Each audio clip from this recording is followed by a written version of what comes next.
NTT, kita bicara terkait dengan pemenuhan misi ibu hamil menyusui, balita dan peserta didik NTT. Kenapa Menteri Hak Asasi Manusia ini menjadi penting dalam urusan NBG? Karena seperti juga kita sama-sama ketahui, NBG ini salah satu program dari Presiden Prabowo Subianto yang sangat diandalkan untuk memenuhi apa yang menjadi hak dasar, hak asasi dari rakyat Indonesia. Termasuk rakyat NTT dengan dibandingkan namanya NBG. Nanti lebih detail terkait ini nanti Pak Menteri jelaskan. Tapi yang pasti adalah Pak Menteri ini salah satu dari menteri, tidak semua ada sebagai menteri yang memang bertugas mengawasi perjalanan NBG di seluruh Indonesia. Tentu dari sisi aspek sebagai menteri, agar kita semua yang lagi mengerjakan NBG ini tetap tenang bekerja, tidak usah khawatir, tidak usah takut. Sejauh kita kerja dengan benar, kita kerja sesuai dengan tata kelola yang betul, sesuai SOP, kita tidak perlu khawatir dengan kejadian yang terjadi di Jakarta. Karena urusan orang per orang di Jakarta itu tidak ada urusan langsung maupun peraturan kita di sini sejauh kita kerja sesuai SOP. Ini bukan hanya sekedar peluang secara ekonomi, tapi ini berarti kita belum bisa menghadirkan apa yang menjadi tugas negara yang diwakili oleh pemerintah provinsi, kabupaten, kota sampai desa kelurahan. Juga ini membuka peluang bisnis bagi kita semua untuk juga bisa membuka lapangan pekerjaan, sehingga nanti dengan sisa ada kira-kira 265 untuk dapur aglomerasi dan 1000 lebih dapur 3T ini tentunya adalah peluang yang sangat baik untuk kita gunakan dengan baik. Sehingga saya berharap melalui pertemuan yang baik ini, yang sudah jalan tidak usah khawatir. Tentu ada perbaikan ini itu yang memang menjadi rekomendasi dari KPK atau rekomendasi dari mungkin audit yang dilakukan oleh misalnya BPKP terkait.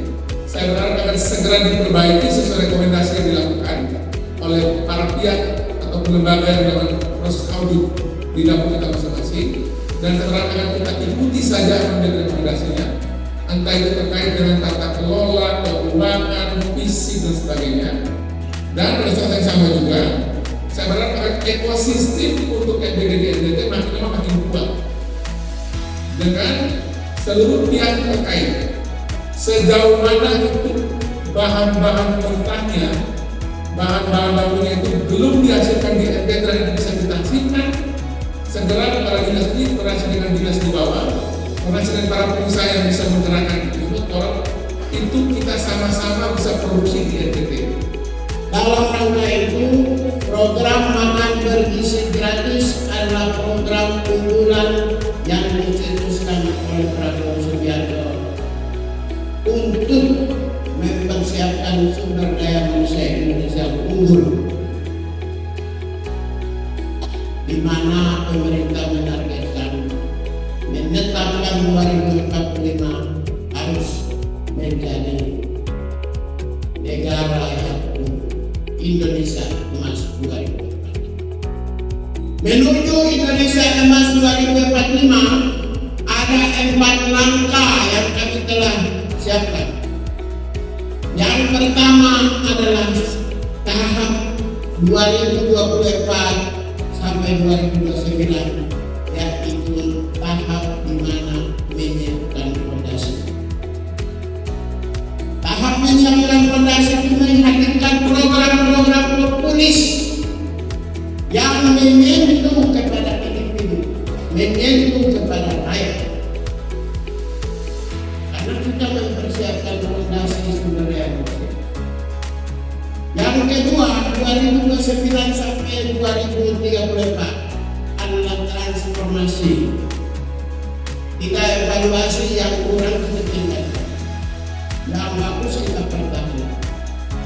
2034 sampai 2040 itu kita mampu bisa mempengaruhi kawasan.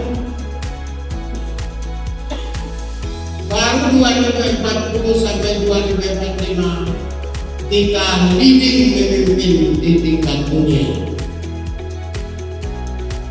Maka tanggal 10 Desember hari HAM sedunia, apa kata saya?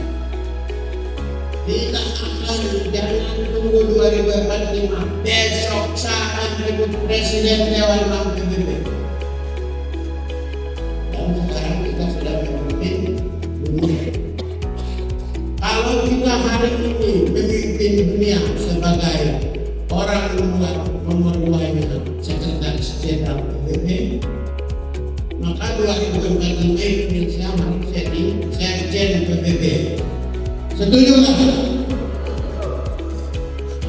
Siapa Sekjen PBB? Anak-anak yang kita persiapkan.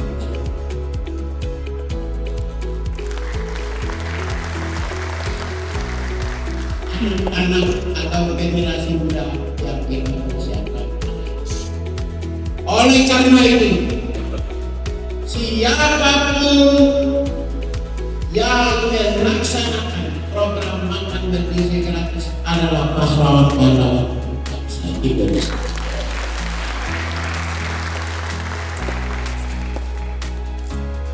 Siapapun melaksanakan secara jujur, adil, transparan, objektif, dan imparsial adalah pahlawan revolusioner. Siapapun yang melaksanakan mengambil uang, melakukan korupsi adalah pengkhianat. Mau nggak tepuk tangan?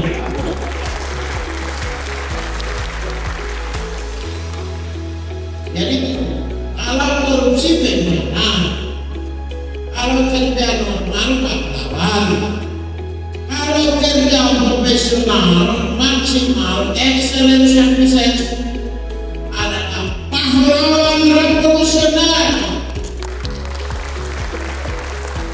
Revolusi besar, program ini adalah program revolusi besar untuk merubah bangsa Indonesia menjadi bangsa yang unggul di tingkat dunia.